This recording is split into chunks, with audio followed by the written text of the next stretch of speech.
Good morning, folks. Welcome to the PEG Access Advisory Committee meeting of January 14th. My name is Carlin Reed. I am the chair of the PEG committee, and I want you all to know that this video is being recorded for later playback and posting on the Minuteman Media Network YouTube website. We're going to just do a brief roll call so we can make sure that we have a quorum here. When I call out your name, please respond either here, present, or whatever other indication you prefer. Ruth Lauer. Here. Gord Booth. Here. Vince Carlson. Here. Carlin Reed, myself. Okay, that's a quorum. We're missing Scott Hopkinson. I'm hoping he'll join us later on, but we do have a quorum to get started. Okay, let's take a look at the minutes from the December 10 meeting. You should all have it in your packet there. And what I'm going to be looking for, okay, let's see, get this out. Yeah, got that.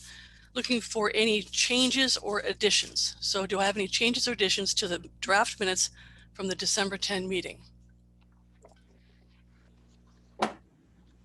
Going once. I move approval of the minutes. Thank you for the motion. Do I have a second? Second. Thank you for the second, Vince. Any further discussion?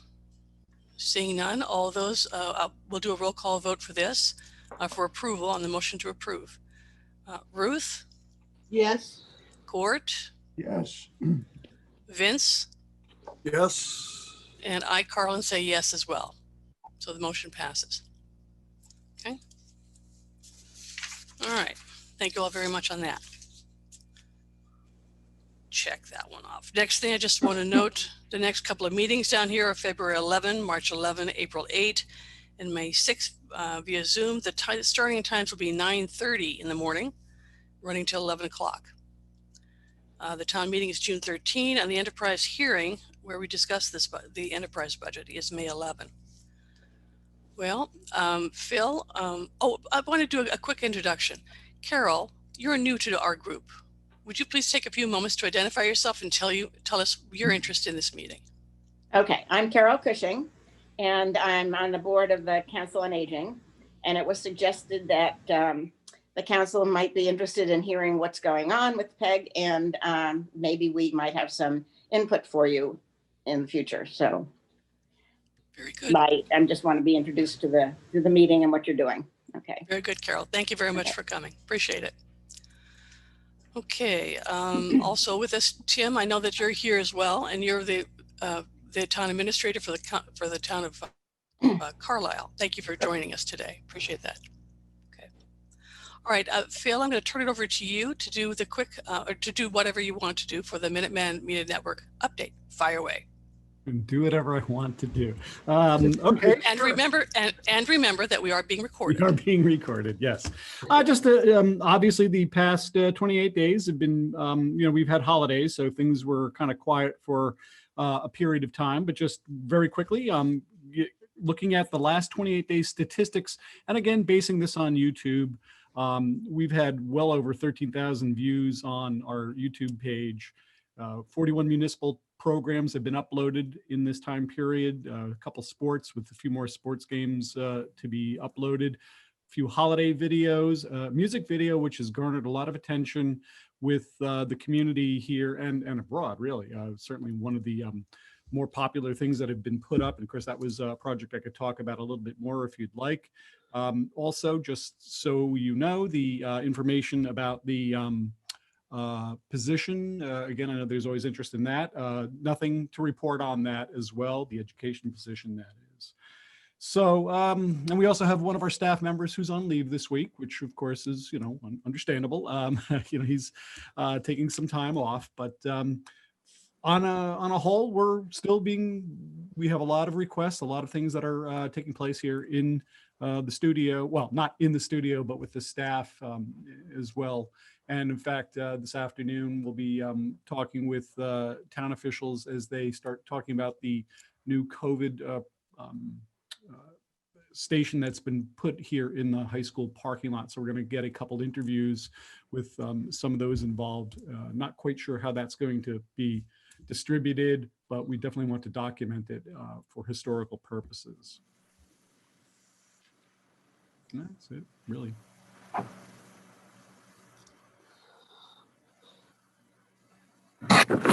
Carlin, you're muted.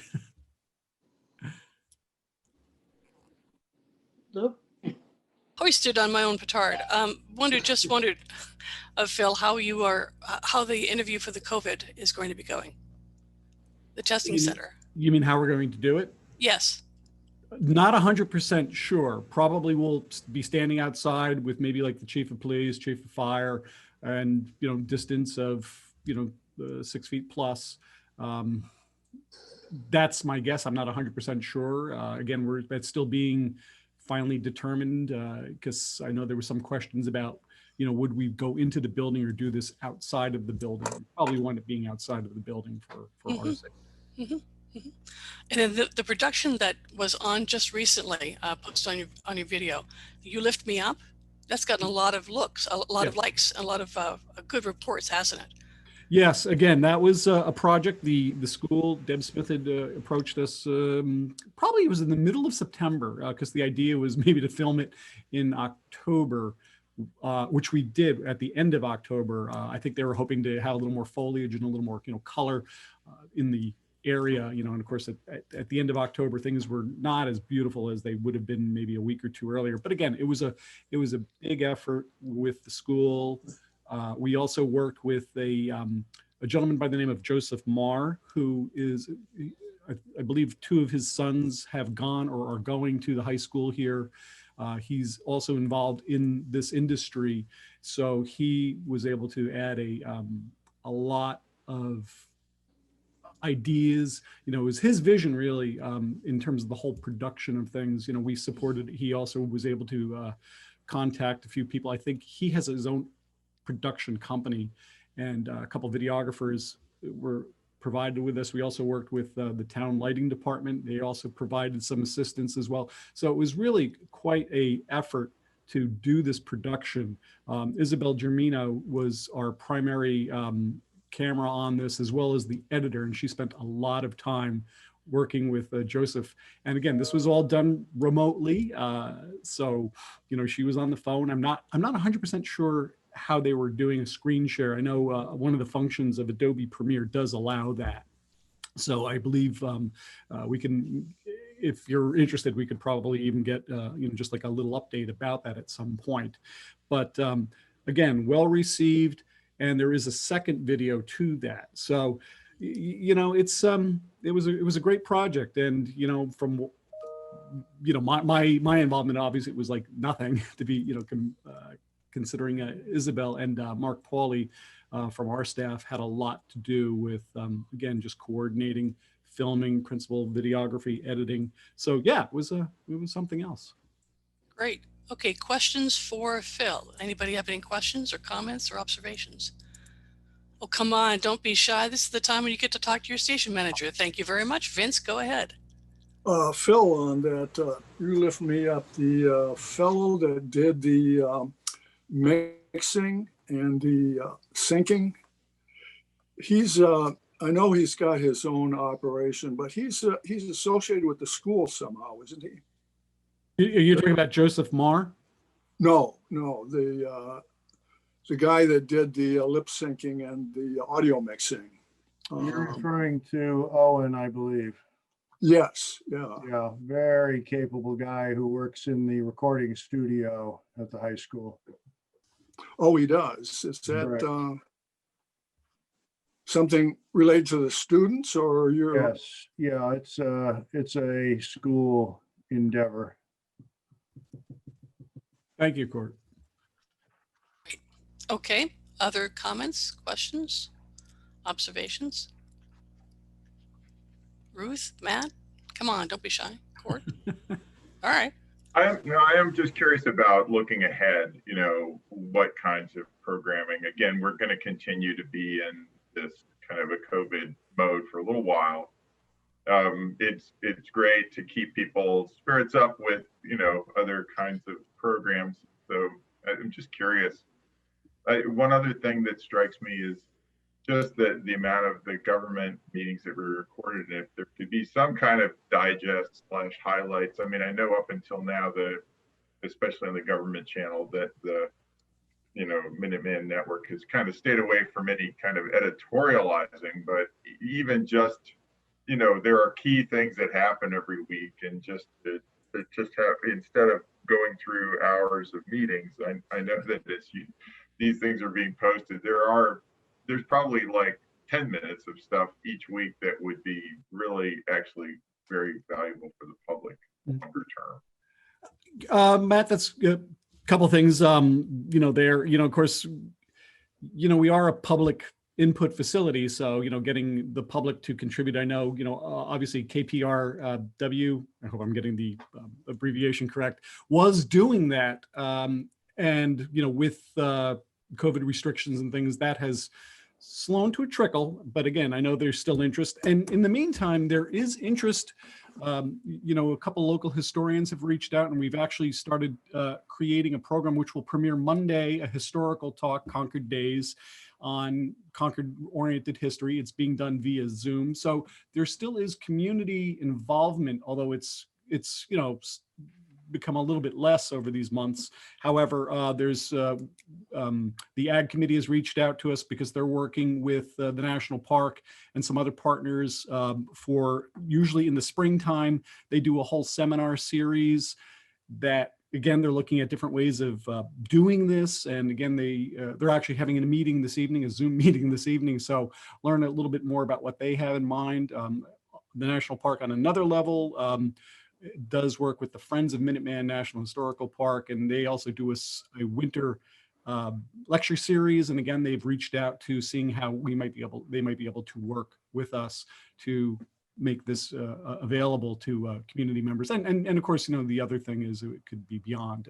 the Concord community. So yeah, definitely it's important to stay involved and, let people know about the resource that is here. And, people are coming to us. In fact, the Vicki Jacobson over with the COA has reached out with a new program that the state of Massachusetts Council on Aging has started. It's on, it's a cooking show, and they only have one program, but they've reached out and asked if we would be interested in it. And we looked at it, it's like, of course, yeah, this is fabulous. So there are, we're still actively soliciting, program ideas. Of course, people's, to create their own programs. Of course, that's what we're here for as well. So, in that sense, yes, we're very much involved. But again, I think our outreach has not been as strong as it would be, because we do have limitations here as to what we can do. But again, we're out there. And then one more thing, and just looking into the sort of mists of the future, it seems early, but when you think of stuff that's really unique to Concord, of course, we've got the 250th anniversary of the Revolution. And some of the things that occur to me are just, here 250 years later, how are we in some sense coming to a different understanding of those events? What is it that our citizenry thinks today, in this town, or what have we become? And then I guess just, we have these historians that are in town that could also put a light on that, so it's just that we've got 4.5 years or for a few months, but it could take a long time to assemble the kind of packet of stuff that you'd like to have when we reach the end of this process, to sort of say to the world, kind of, here is Concord, and here is what, the Old North Bridge incident means today. No, absolutely. I can say that I know on the state level and then on the national level, there is kind of like the American Bicentennial from 1976. There was a commission that has been chartered by Congress, and it's based out of Philadelphia. And for some oddball reason, they're using 2026 as kind of like the marker. Well, that's for, of course, the, yeah. Right. But for Concord, we have a no, year absolutely. Yeah. And again, on a state level, I know there's an organization called Rev 250, which, again, it's looking at the events that, people always think that, you have this big explosion that takes place on a given day or so, where the reality is that it was a series of things that led up to it. Oh, And of course. Rev 250 has been working on that. And again, we've been in, on the peripheral of it, but you're absolutely correct. I know that is for the, management of Concord, the town manager has expressed interest in getting more involved, looking at, what we have, what historical, because like you say, there's just chock full of stuff that is here in town. There's a lot of wonderful resources. And, I think the push to get that word out to, start to get more involvement, it will get stronger and stronger. So I'm with you 100% on that. All right. Just trying to throw it out there. Okay. Thanks. Thanks, Matt. I don't know if you know, but I think Phil is one of our historical resources as well for the Minnetonka National Park, because you used to work for them, didn't you? I did, yes. I spent 30 plus years working for the National Park Service, and I spent the last several years working between Lowell and Minuteman Park. So, I have a toe in there. So, well, I expect that you'll be called upon to do some work of some sort dealing with the 250th anniversary. Oh, absolutely. Good. Well, keep us up to date on what happens and what role Minuteman Media Network can and does play in that process as well. Very You good. can educate us on the powder alarm and all kinds of other great events. All right. Okay. Other questions from other committee members, and then we'll open it up to the public for comments or questions. Any other committee members with a question? Court? Anything? No, Okay. thank you. Ruth? Nope. Okay. Okay, anyone from the public who wants to make a comment or ask a question of Phil? Okay. I think I'll be coming back to, this is Court, I think I'll be coming back to Phil when I do liaison report in regard to schools. Okay, that sounds good. All right, let's move on to the next topic.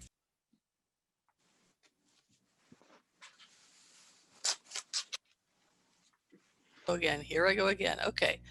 I'm actually trying to be polite and mute myself. Let's go on to the next item, the Carlisle Comcast franchise renewal process. And this is a piece where I've got something to show. I'm going to try and put it up on my screen. And Tim, if you have a few moments, if you want to make some comments about it, this is from material that you had sent me. So hold on, let me get this up. It's the timeline for your project. Let's see. Okay, we don't care about that. You want that. And I'm going to do a share screen here. There we go. Okay, that one. All right, that's the first page. Now I got to advance it to the next one. Go. No, come on, next page. There we go. Okay, here we have a timeline that Tim, you sent me of the franchise renewal process that you're now going through. If you could, for a few moments, give us an outline, Tim, about where you are and what's going on and how it's going, because we'll be doing the same thing in probably a couple of years. Sure. Well, just for background, the Carlisle's license agreement expires in October, so we're a bit under the gun. We've got quite a slow start, largely because we don't have an active cable advisory committee, couldn't get one restarted, so the select board has decided to take it on themselves. We've hired a consultant, the Buskey Group from Sacramento, California, to help us with the ascertainment process and the needs assessment phase. While they're from California, they've got a lot of experience in Massachusetts. We found out about them, I think, through the town of Reading and city of Cambridge and some other communities that they had worked in. So we're kind of in the midst of that needs assessment process. We had a public sort of a kickoff meeting via Zoom a week or so ago that Carlin was at to introduce the process to the public. I mean, as you might expect, most people, their interest in Comcast is mostly internet service and what that means for them. So they're a little frustrated to learn that the licensing process only involves the cable television end of things. From here, we're planning on some stakeholder meetings in April. We're putting together the public, the groups for that, community groups, school groups, and government and so forth. So planning for that, we've got a meeting with Greg Franks of Comcast in the next week or so, just to kind of talk through the process, because we anticipate, frankly, asking for an extension of the agreement, because we don't think we're going to be ready to wrap this thing up in October. That we're probably going to need a longer time frame to negotiate with them. And I found Greg to be very good to work with. He's one of the better government affairs representatives that I can recall Comcast having in quite some time. And I'd also note that both Phil and Aaron have been very cooperative and in helping our consultant, pointing her in the right direction, and providing some information on the physical plant and the equipment that we have. So we really appreciate that. We know that's above and beyond their duties, but we appreciate their help with that. And we'll keep you informed as we go through this. We've never worked with a consultant in the past, so this is somewhat new to us. And so maybe you can go to school on what happens in Carlisle and decide whether or not you want to go that route in the future. I note that your agreement runs out in 2024, and it's probably not too soon to start thinking about that. I wouldn't recommend waiting as late in the game as we did. So we're a bit under the gun at the moment. The timeline, I think, it's a best guess at the time of the proposal. I think it's pretty fluid, so we're not going to kind of obsess over that. We just we want to run the best process we can. And as I said, we'll talk with Comcast in the next week or so about how we see it, rolling out. Tim, Yes. the guideline, I think, is very instructive. I don't think any members of this committee have seen this sort of thing before. I have in my previous life, but it shows that in roughly a year's time, there's a lot of activity at the committee level, but also at the select board and the town staff level. But what it does, that lasts about a year's time. But what it doesn't show is how much time it takes to negotiate the final deal, which I think from the Carlisle's program, the videotape of the select board, you're planning about a year's negotiation after step 7. So prep up, do the needs assessment and the ascertainment of compliance, and then negotiate for more time after that. So it's really more of a 2-year process than just this 1-year timeline that's shown here, right? Mm-hmm. That's correct. Okay. That's something I wanted the folks to know. How long did it take you to secure and decide what council you wanted to use? Well, we're using town council this time through. We're not using special counsel for this purpose. Okay. So that's new to us as well. But the town council has done this in other communities that they represent. Gotcha.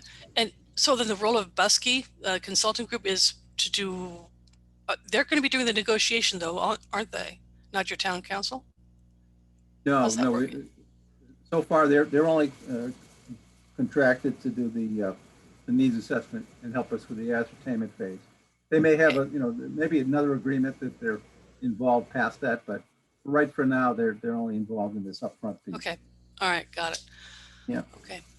Got it. And I just one point that came out of the public meetings is that one of the frustrations in Carlisle is with the Comcast line extension policy, because a lot of folks, as in Concord, I suppose, they live on, long private driveways out in the middle of the woods, and not everyone can get cable that wants it. And it's always been very expensive to extend the service. And our consultant tells us things have changed over the past 10 years as far as what the current philosophy is for line extension policies. So that's something we're very much looking forward to taking up with Comcast to see if we can, get everyone that wants to have the service be able to connect to it. So. Right. That makes sense. That's kind of where we're at. Yeah, I attended that meeting, and the question that came to my mind that I didn't ask was, you are considering asking for a high definition HD channel. Yes, Phil, your eyebrows just went up, and I saw those eyebrows, so did mine. Is it possible for Carlisle to get an HD channel and Concord not? Or do they have to work together? Okay, Phil, if you have an insight on this, it's ours doesn't really start till we're probably going to start negotiating sometime in October of next year, of this year, hopefully. Yeah. But you have Carlisle doing this and Concord's catching up after that. Can Carlisle get an HD channel without Concord also getting an HD channel? Okay, that's a question. I don't know if you can, but you might consider how that would work out. I don't know. Okay. Yeah, maybe there's the possibility of sharing an HD channel. Because Carlisle's channels are the same as Concord's channels are, right? Our 8 is your 8, our 9 is your 9, our 99 is your 9. That's Okay. my understanding. I'm embarrassed to say I don't watch the cable television over here. I mean, I watch it on like most folks do on their computer screen. So Okay, Phil, can you help us with the this? TV. Yeah, that's correct. Channels 8 is the public, channel 9 is government, and channel 99 is education. That's correct. For both towns, because we share the head end. Okay. Yes. Well, you might thinking about that request if you want to ask for an HD channel, how that works out. They may be something else. I don't know. Okay, other questions from the committee for Tim about the Carlisle process? Anything? I would just share that in the past in Concord, we have used town council and we have used a consultant also, a fellow out of Stoneham who specializes, an attorney who specializes in PEG. I think the most recent contract, Carlin, we didn't use any outside resources. Okay. Question I have, and I may have missed it, do we have any sense of general strategic objectives on the part of Comcast in their dealings with all the cities and towns with which they negotiate? Is there any sense of which way their wind is blowing? And Tim, I don't know if you can answer what I heard from your report in Carlisle. Their Comcast has been negotiating 10-year contracts. I know that there's at least one 5-year contract out there, but they've been negotiating for another 10-year term.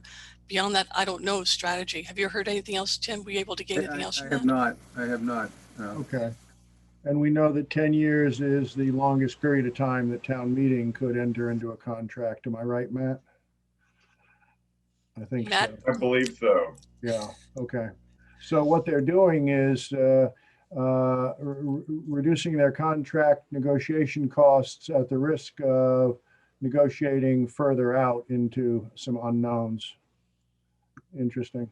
And in this industry, unknowns 10 years Yeah. out are pretty unknown. Yeah, exactly.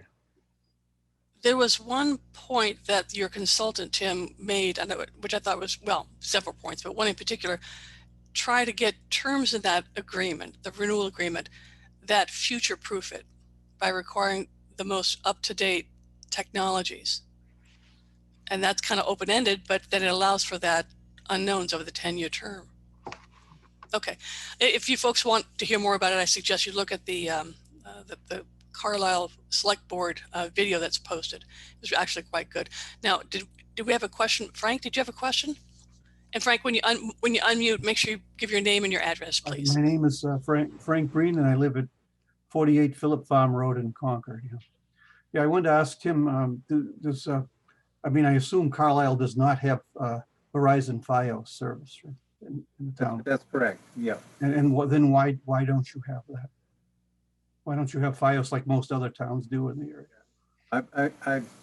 I believe it's because Verizon is not interested in a community with the density of Carlisle. It would be an expensive proposition to install the equipment, and I think they don't see it as a profitable venture. And I know that's the case in other communities. I've heard that Verizon just doesn't have the interest in coming there. Yeah, that's what we've heard over the years. The quarter-mile driveway makes them run away. Yeah, all right. Well, then now I was speaking to a Carlisle resident, and he heard that Concord broadband was going to be offered in Carlisle at some point. Is that true? That may not be a question for Tim, but Matt, if you or Phil or anybody else knows, I've not I heard haven't about heard anything about that. that. So Would be an interesting one.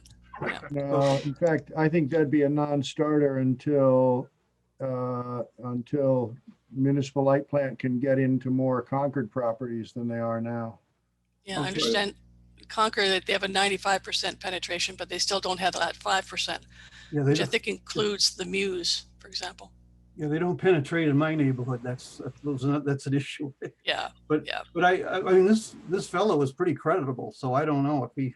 But so we'll just say that we don't know that it's probably not happening that Carlisle's been offered Concord broadband. Not yet. We did collaborate with Concord and the light department on our recent public safety communications project.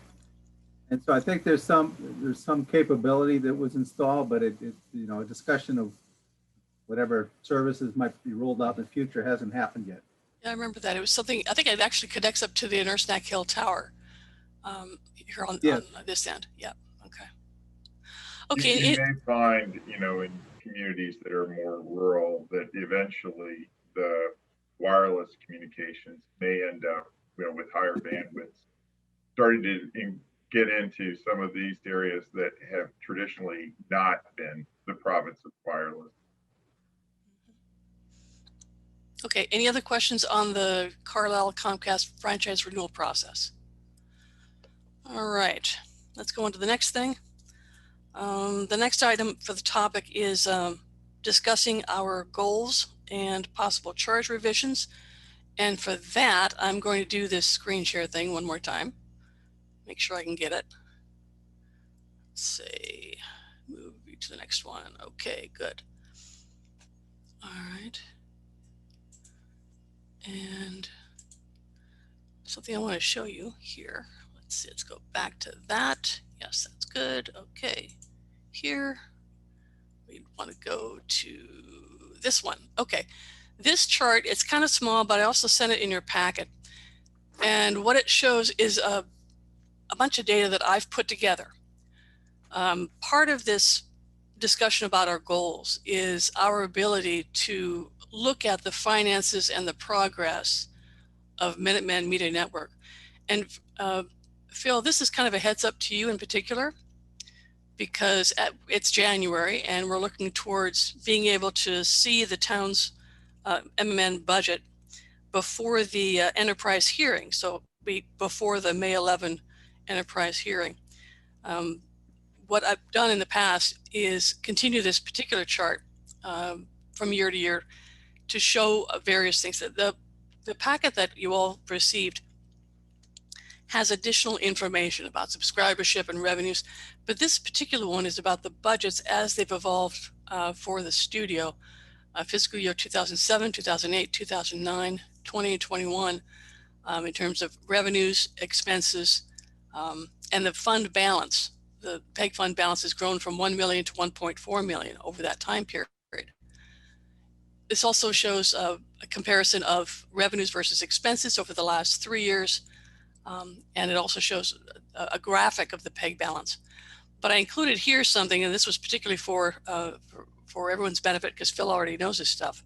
The YouTube subscribership from 2018 to 2020 grew from 0 to almost 600. I think today it's about 570, 580 YouTube subscribers. So people are watching the station's channels, not just on the broadcast on the television, but also over the YouTube internet.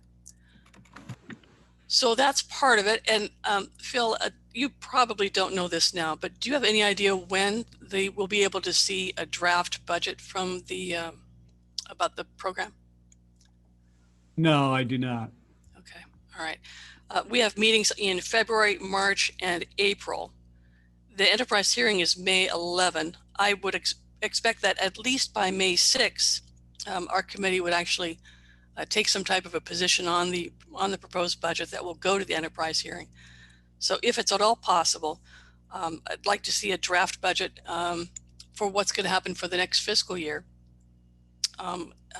either at the March meeting, March 11, or April 8.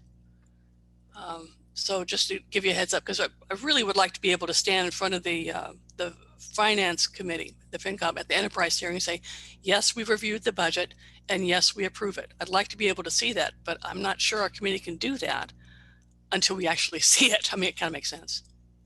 Okay, so if you wouldn't mind, please take that message back, and at our next meeting, give us a heads up if there's any questions or concerns about that. Okay. Okay. All right. Also, as part of this process, let's see. All right, that's that particular one. Now, what's next? Goals. Okay. Now, can you all see this page? This is the draft that I did for goals for the PEG Access Committee for 2020 and 2021. Can you see that okay? Yep. Okay, good. Someone responds. Yay. Although, I mean, you could make it wider, I guess. I don't know, but it's all right. Let me see. Do I have technology to make it wider? I'm not sure. That's all right. Go ahead. Not now. Oh, Matt, when you have a moment, give me a tutorial. We'll see how this thing goes. Yeah, It's in the packet that was emailed to you as well. But I just want to give you a heads up. There are 1, 2, 3, 4 categories across and 3 down. And I think we've done more than half of them already. For example, I'm not going to see along the top, we've got the 4 basic categories: understanding the function of PEG services, monitoring the PEG operating and capital budgets, promoting the public awareness of the use of PEG services, and monitoring Comcast compliance with the franchise agreement. Those are the 4 basic categories. Carlin, Yes, go ahead. if somebody's having trouble viewing it, choose the standard view and it will be a little more visible to you. Sorry to interrupt. No, that's fine. I appreciate that.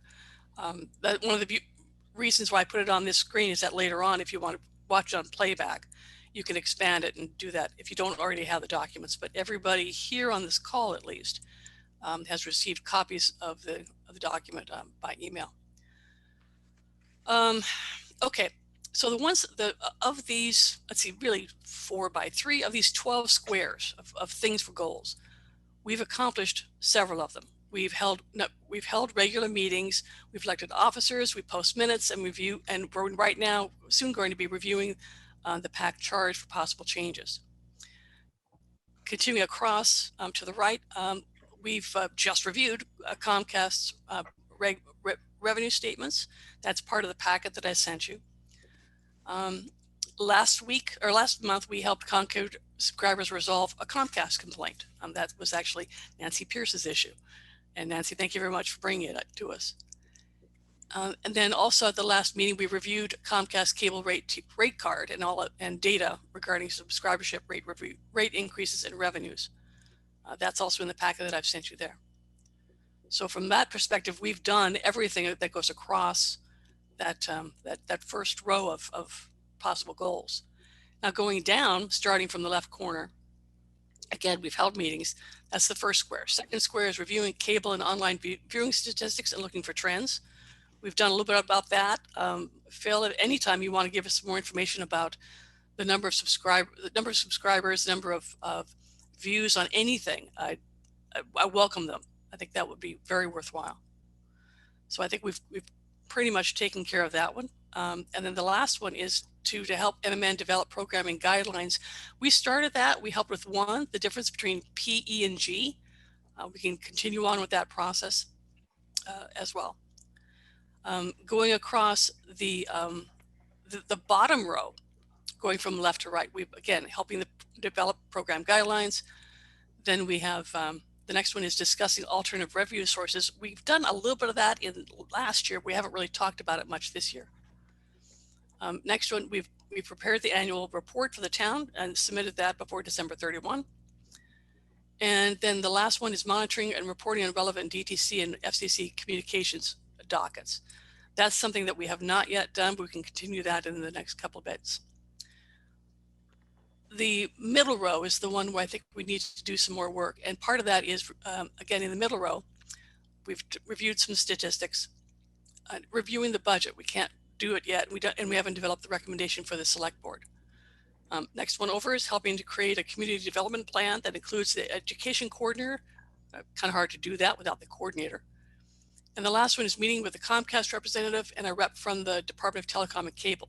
Well, last meeting we did meet with the Comcast rep, And I've been trying to get a DTC rep to join us in one of the meetings. I'll continue those efforts. That's what I have proposed as the goals for our committee. Okay. All right. Now, I also want to let you know, as a preview for the next just topic after that, this is another document that's in your packet, and the items in yellow build on an earlier version, but also add some of Vince's comments, and they go beyond a little bit of what I consider the basic goals. Again, this is my recommendation, beyond the basic goals for the committee. So I want to hold off on talking about Vince's yellow comments there for just now, for just a moment, because I want to go back to the basic the basic things that this committee should be looking at this point.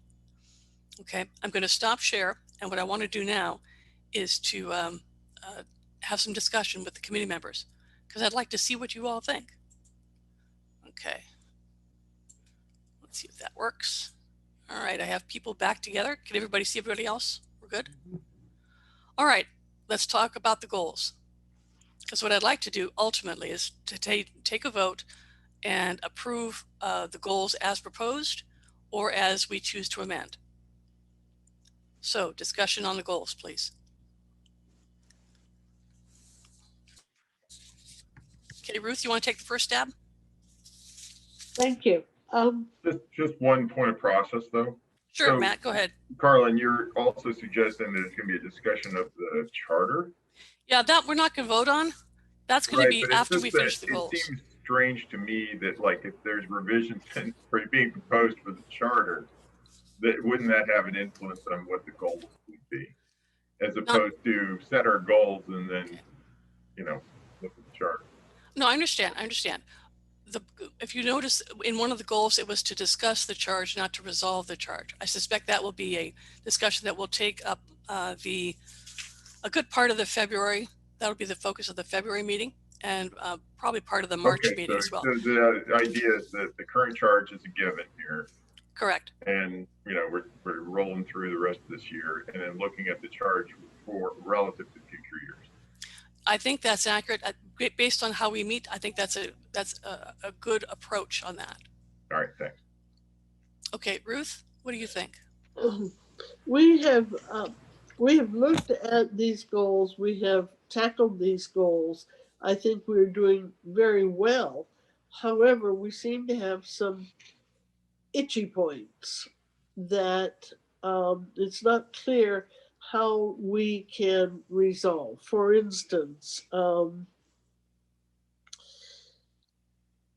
we are charged with, or at least our goals have us monitoring the operating and capital budgets, but we can't get our hands on it. We need to talk about staffing, and we've expressed our intentions, but we can't really affect them. This is the situation that committees find themselves in. Sometimes we need a more overarching reach than we are allowed. And it's, I picture sort of recreation commission. How can they plan program, and if they don't know, if they can't control their budget and they can't hire staff, somebody else does those things, and then they have to work with it. That's just the way the world is. And then when we say, well, we want to do this, it's best for us to do this monitoring, as long as we can be advising, and then the advice has to be received and acted on. Matt's doing his job. He's listening to us. He's forwarding our input. Where that lands in the whole scheme of the town, their town goals and town finances, it's itchy. We can't run the whole ship. And I get very frustrated with it because, we talk about, well, I'll say up front, I don't have an interest at all in 5G. Okay, that's somebody else. That's good that somebody else is interested. I want to know, do we have as many programs as we can pack into our 3 stations? That's good for me. And the fact that somebody else has, another role, that's important. I want to hand off those issues to the committee that has to deal with it over to Matt. But in the meantime, how can we judge our success if our success has parameters that we can't control? That's my rant. I'm sorry. Rants are welcome. Okay. I'll do my observation first, and then Matt, if you want to respond back, or other committee members, go ahead. I agree. We are an advisory committee. We are dealt a hand, and how we play it is up to us, but we are limited with the cards that are before us. So we do the best that we can. We say, this is what we think is a good idea. Here's why we think it's a good idea. But we don't have the authority to say, make it so. That belongs to the select board. And we hope that the select board will hear us, listen to us. But we also have to recognize that the select board says, nah, it's not that important, because they're the end point of this. No, they're Now, not saying it's not important. They're saying that their focus has to be on some other issue at this time. Yeah, I'll go with that. So as far as bringing it back to the actual goals that we have presented before us, if you wanted the one that you were talking, the 2 center ones, reviewing the budget and helping to create the community development plan, I'm still holding out that we'll have a chance to review the budget before it goes to the finance committee at the hearing. There are many ways to help develop a community plan. One is to encourage it to be done. One is to help show why it's necessary. So as far as a particular goal, yeah, we can say we can keep doing that. So it is something that we can still advise on, even though we can't act on it. Okay. Any other comments? Matt, do you have something?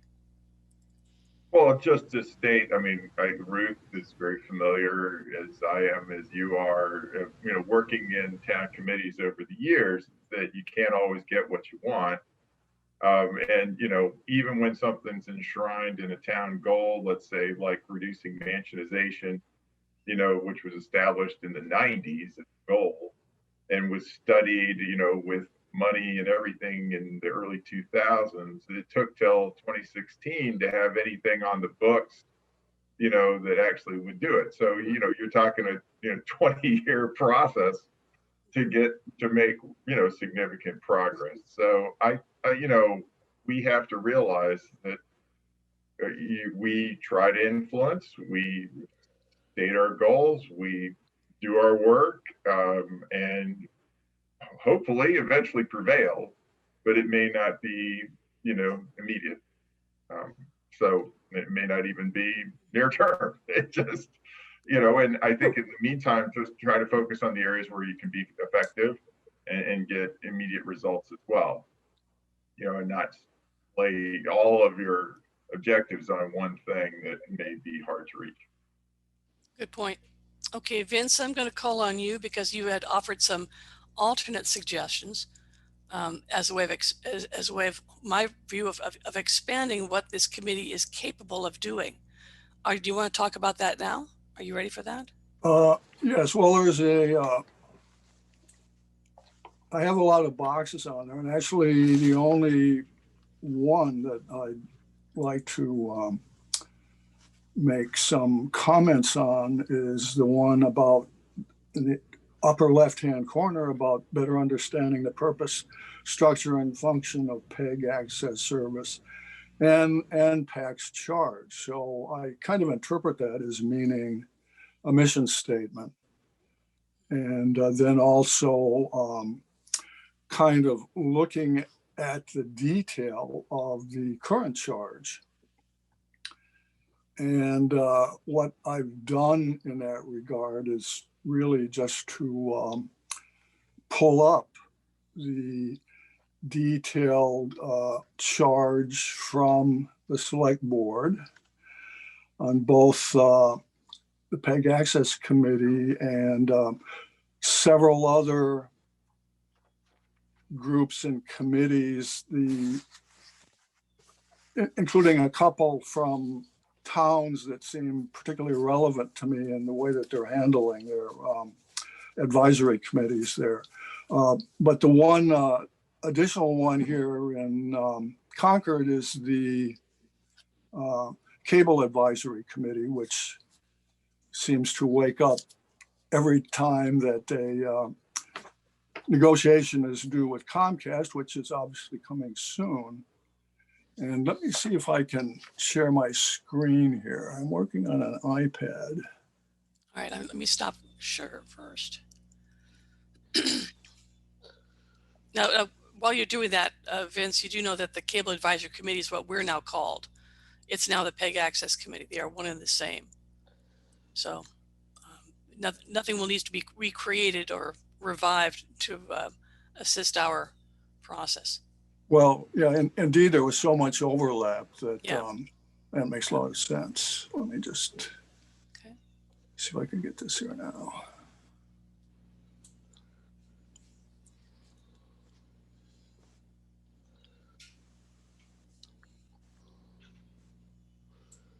I lost Vince. We did. He said goodbye. Oh no. It's a pretty picture, but it'll be back at some point. Okay. Okay, I'm trying to share the screen here. Let me see. I started experimenting with Acrobat Reader on here, and it kind of only works on and off for me. So let me see if I can get this up. Okay. So far we have a very lovely picture. Where's that taken? I like that. It's nice. Yes, Phil, I know you would call this, okay, we have dead air. How do we fill dead air? I have no idea. There must be some kind of techniques you have. Oh, hold it. Unmute. What's your secret for dead air? Yeah, this is where we have the music, the soundtrack. Okay. Or the log burning. So if I think spring now. Does anybody, if they have access to their email? Yeah. Did and you they- send it to me? I did, yes. Okay, maybe I can. There is an attachment. The one that I'm looking for there is in your email. Is it the one that you had sent this morning? Yes, yeah, Is it the survey of PEG Access Services? yes. All right, let me see if I can pull that up. All right, that looks good so far. Yeah. Okay.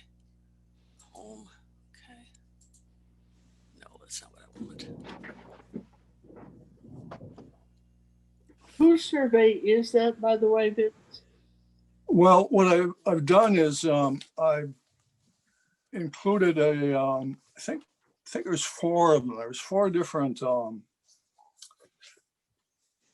either advisory committees, or I think in the case of, I looked at Lexington, I looked at Concord. There are some very interesting things that Holyoke is doing, which is kind of curious. The thing that's interesting about Holyoke is that they have their own light plant. Vince, And, I have I have that document up. Do you see it on your Okay. screen? I do. Okay, Yeah. good. Let me up since I've got the wand of control. Let me know where you want to go. Okay, this scrolls if you're able to scroll from there. Mhm. So although we don't need to look at the whole thing. So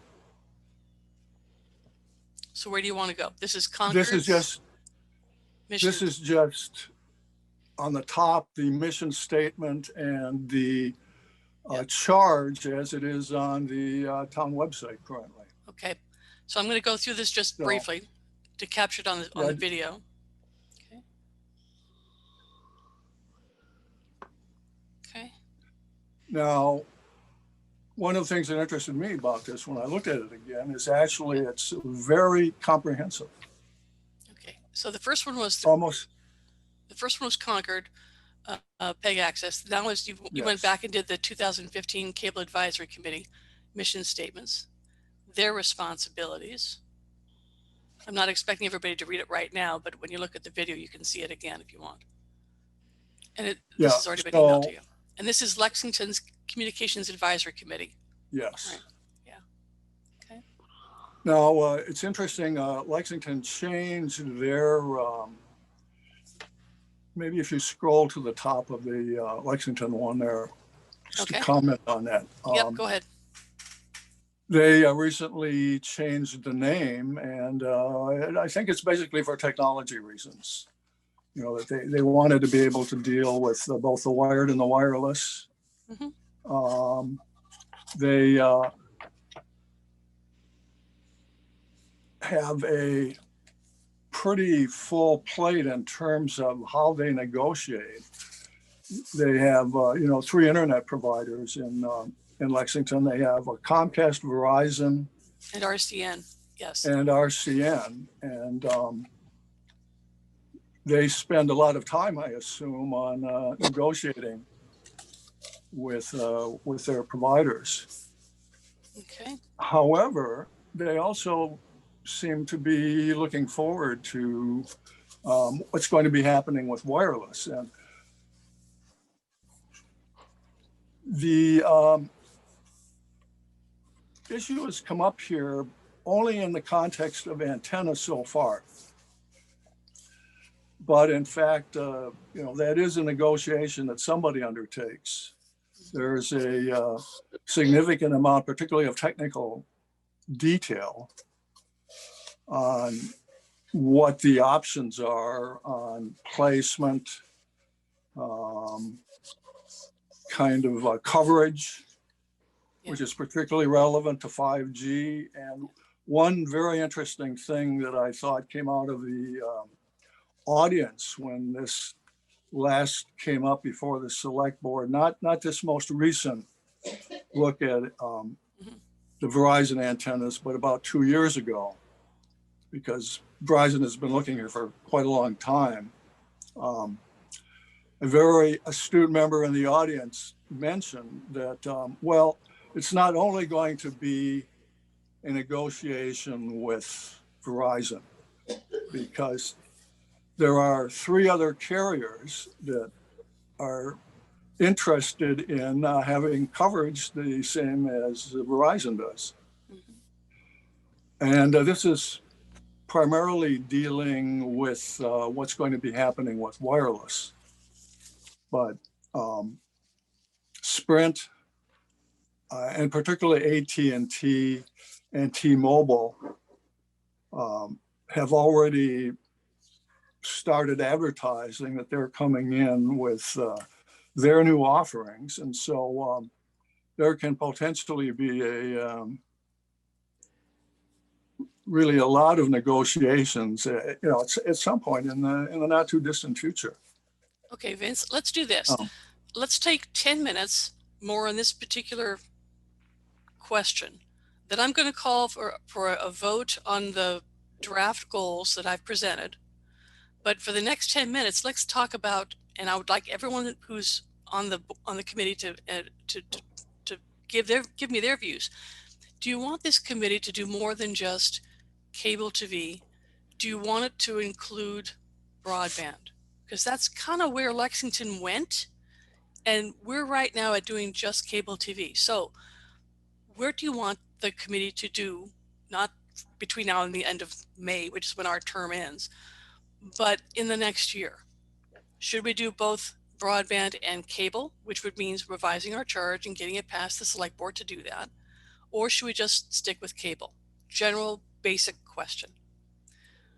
Okay, I have Ruth, Vince, and Court. Which one of you wants to go first? Ruth. I'm sorry. I would suggest I'm the one with the small town point of view. I would go cable and try to make the best that we can make out of our local television. And the broadband is, for me, so different that I think the board would write a whole new charge for broadband, and it could fill up a whole committee's activities. Okay, that's a valid view. Cord, what do you think? Where do you want it? If you, I would echo that. I mean, I think we've got a lot of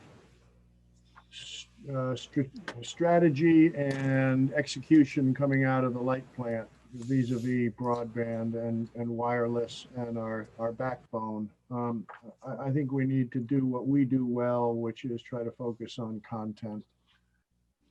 I think I say that by way of supporting what Ruth is saying. got it. Vince, how do you feel about this? Just a matter of a definition here. One of Verizon's focuses in regard to wireless is what's called fixed wireless. And they have a box which they're gradually introducing in their footprint. And it is basically a replacement for the cable modem that you get from Comcast. Since cell phones and cell service is pretty much at the saturation point now currently, this is one of their potential new markets, that is to start competing with Comcast for just what is currently called cable. Now, when will that emerge? That's not clear. It's many issues there. They want to do this with 5G, but 5G isn't quite ready yet. There's problems with technology changes. They do have, I think, quite a few locations now in a couple of cities where they are formally offering these fixed wireless boxes. So when will it get here? I don't know.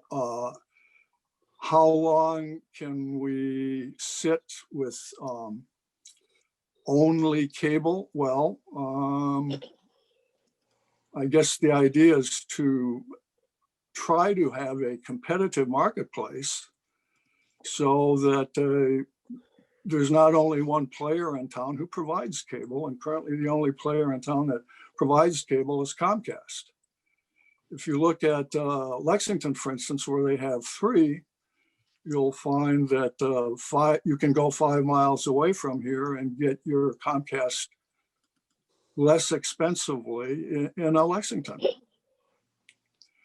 So I think it's to the benefit of residents and subscribers here to be able to take advantage of Verizon fixed wireless when they offer it.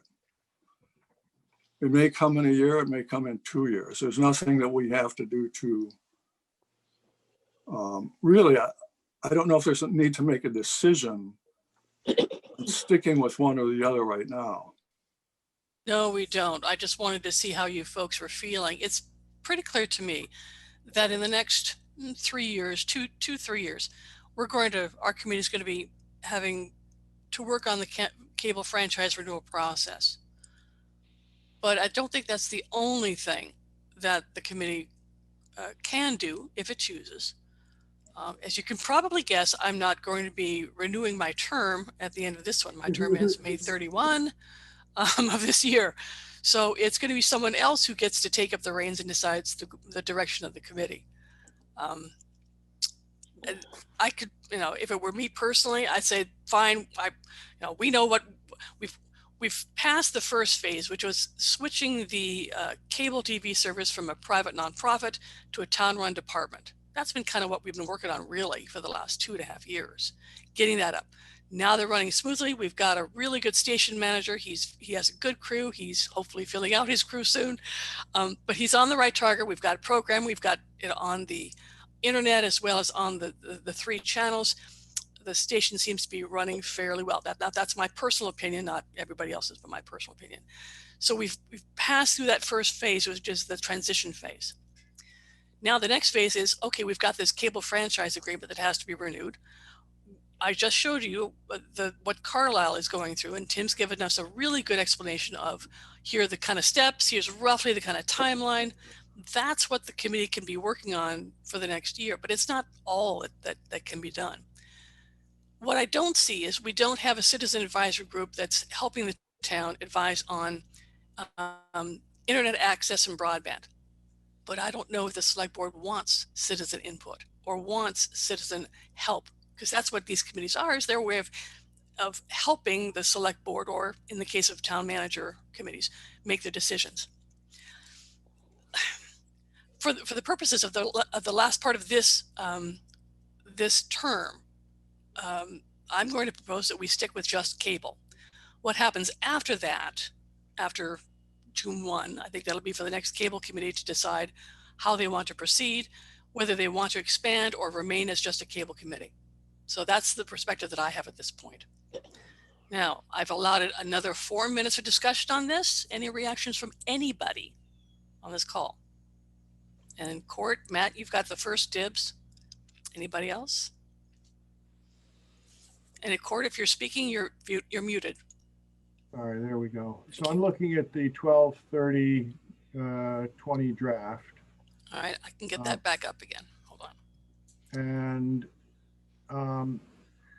when I look at the third column and the reference to a community development plan, I don't want to get too picky, but community development means a lot of things. And I'm just a little curious about our terminology there. That's one point. Okay, another. I've got that up on the screen now. Tell me again where it is. Right. Column 3. Column 3. Third down, the community development plan. Got it. Usually when we talk community development out in the world, we mean economic development. And I just think it sort of begs for more clarification at some point. I'm not going to insist on it now, but just wanted to highlight that term. And public communications or something like that. Yeah. Public communications plan. Because it implies to some a mission that is not our own, perhaps. My second comment is I don't see anything here. Court, wait, just let me get some better wording, because what you're doing is you're offering me an edit on that square. So Okay. how would you rephrase that? What words again? A public communication plan? Read from the start. Help MMN create a, is that right? Yes. Help Okay. MMN create a, go ahead. Well, one idea is public information plan. Public information plan. But actually we have a public information person. So are we creating or supporting? I don't know. I don't want to parse every word here, but. I like support. Help MMN support its public information plan. How about that? Well, I think- that's confusing to me, Okay. Carlin, because support means there is something that we are supporting. Okay, give me better But words. we circle back to court. I liked communications. Help create a communication plan that includes the 3 components of our chart, of our station: education, citizen outreach. I like everything except the word development. Okay, And that's an I would swap communication for development. I'm That's an easy saying edit. that if I'm taking your word from you, but I liked it. Court, is that okay with you? Yeah, I think that's a little better. Okay, all right. Vince, what do you think? Go Well, ahead, Vince. Actually, you might consider communications and information plan. And I think you may have seen that term before, as a matter of fact. Some towns use that as a description of a department, or at least of a couple of departments. The difference to me is that communications is the medium, if you will, and information is the message. So Erin, in particular, in her department, as the public information officer, is the one, the one that's dealing with the content, if you will, getting it out and seeing that the right people get it. Communications is the medium by which that's delivered. Is it print? Is it getting in the Concord Journal? Is it I see your point. getting out over channels of, you know, the Comcast, or all of the above? Got it. All right. Thank you, Vince. I see that.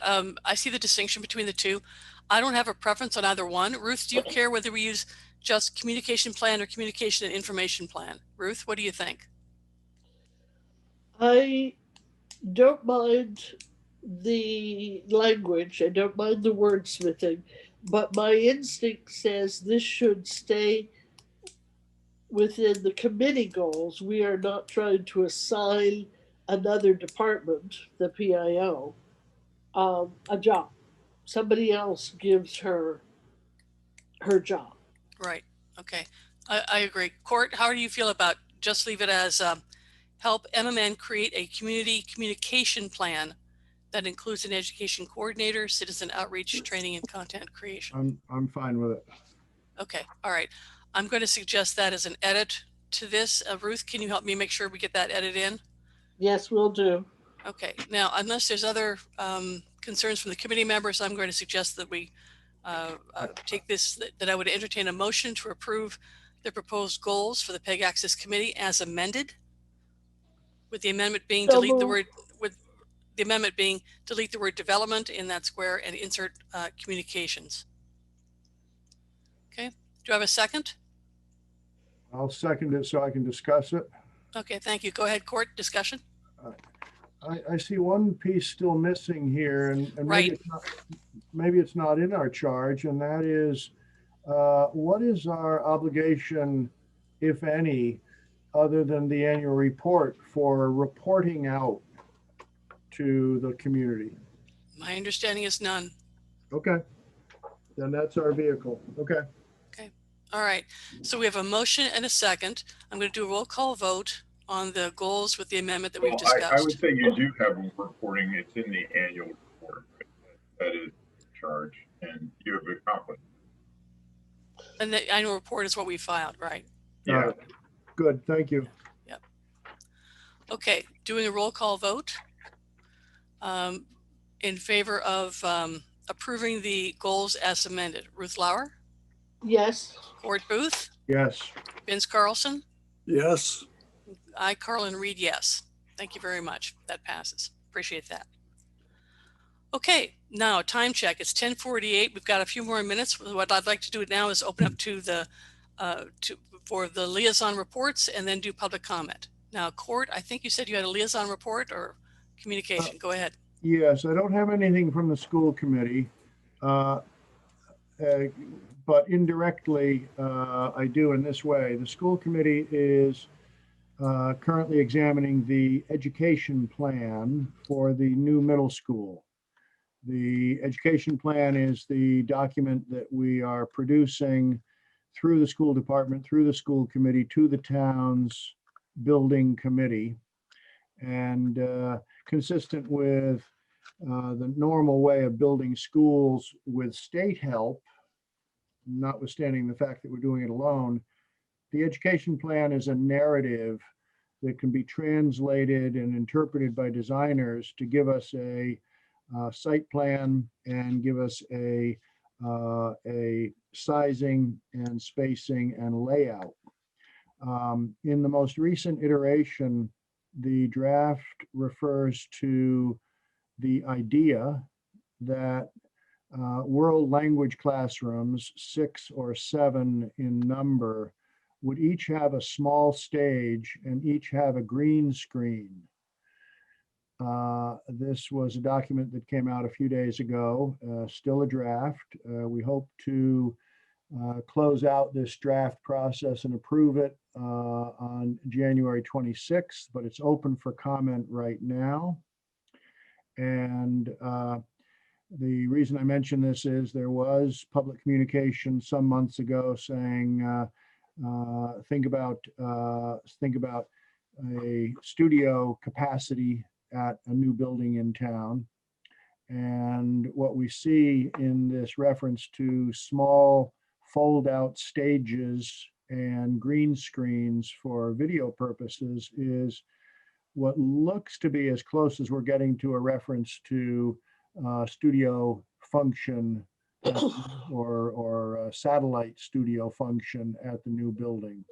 So I wanted to bring that to your attention, Carlin, and let this committee know that if individuals or a committee wants to weigh in with an opinion or a question, now would be the time to do so. Thank you, Court. Is it possible that we can get some more information for our next meeting, or will that be too soon? Because I'd like to have a little more discussion about how we can create or at least enhance a satellite studio at the middle school. Well, I'm not proposing you do it or not. What I want you to know is this is our opportunity to get heard by the design firm, as well as the school administration. Okay. So I'm not quite sure how to answer your question, so I'll try this. I think, Carlin, we should give to you the what we know about upcoming dates for forums, community forums, and also let you know that if you request an audience directly with the design team, you will probably get it. Okay. In the form of a call or an interview. Mm-hmm. Okay. Matt, All right. Can you add anything? Do you think I have it right there? Matt's a new member of that committee as well. And we're just getting our legs back under us after the COVID pause. I don't have any further comments. Okay. I have a question. Another Hold on. possibility. Vince, hold on. Ruth got it first. Ruth first, then Vince. Go ahead, Ruth. My question for Court is, granted this, we're not using state money, and so this is at our choice to design the ed plan. But if we, my long-term question is, if we put it in the ed plan, when it comes out at the other end, would it be eligible for FF&E, or would it be funded through our committee's budget? There's a lot of discussion that's going to happen in the finance committee to cover things like that. I mean, it goes well beyond this. It's size of the gymnasium, the auditorium, the playing fields, all the kind of attributes of this facility that may go above and beyond the pure education objective that you'd see. That's to be discussed. Yeah, Matt gets it quite nicely for us there. We start with what are the educational needs, and then there is a different kind of conversation about how the school could support other community needs. Sounds good. Okay. Any other liaison reports? We had a Vince question. Oh, I'm sorry. Vince, go ahead. Just a comment on studio space or even some editing space. The Umbrella, when they remodeled, kind of set up a couple of spaces for, what they call maker space. And, depending on what your hobby is, even now, well, before COVID hit, they had a very nice woodworking facility set up in one of those areas. And I understand that those areas are rather convertible. So apparently they have also planned, and I think they even have the equipment for kind of a version of what Phil has in terms of doing editing. They've got some Macs and workstations. I don't know what software they've added to that. There is certainly some possibility of doing studio stuff there in the auditorium. That's got a fantastic setup, really, for doing almost any kind of production that you could ask for, particularly the audio. You know, when the orchestra is playing in that auditorium, they're back there, kind of like where a projectionist would be, you know, in a movie theater. And they've got a complete little sound room back there. So the Umbrellas is a possible opportunity for doing some video production. Thank you, Vince. I'll also note that I attended a meeting of the library sustainability committee, and they had noted that there's going to be a green screen as part of the redevelopment of the library. So Phil, this is information for you. There are opportunities for having a satellite studio at the middle school, perhaps at the Umbrella, perhaps at the library. And when you are relaying back information about capital budget plans for the next 5 years, you might consider whether it is appropriate to set aside some money for capital improvements in creating a satellite studio. That's just my observation. Okay, are there any other liaison reports? If not, I'm going to open up to the members of the public. Okay, any members of the public have a comment or observation or question? I have had my hand up actually since. Oh, I'm sorry, I apologize. Go ahead, David. State your name and address, please. David Allen, Road here in Concord. Great, go ahead. As I said, I had waited to see if there was interest in public input back in the discussion about possible expansion of the committee's purview over to broadband beyond cable. It's important to know, and since I've been at light plant board meetings for over 15 years now, I easily bring that perspective. The light plant board is very much responsible for broadband, and there's a robust discussion of those topics over there. It would obviously not be a good choice to create competing committees, butting heads, and so forth. I think it is appropriate to notice that this may become a more complicated turf, as Vince has pointed out. There could be attempts to bring broadband through wireless, but there is a board, the Light Plants Board, who are responsible for all of that. We'll see where they take any work on expansion to competition from wireless. Great, good comment. Thank you, David. Okay, other observations from members of the public? Carol, do you have something to say? Yeah, and I just have a question for the. Wait, hold on, Carol. Name and address, please. Oh, sorry. Carol Cushing, 83 Anson Road, Concord, Mass.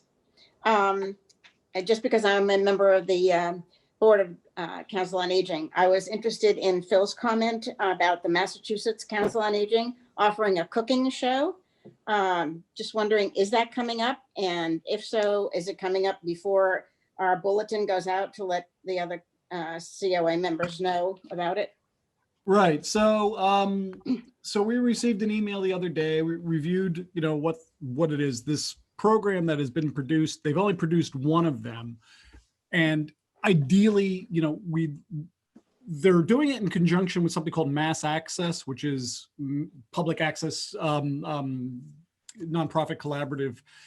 So it's, I guess they're making it available through them, but the problem is it's not available at their site yet.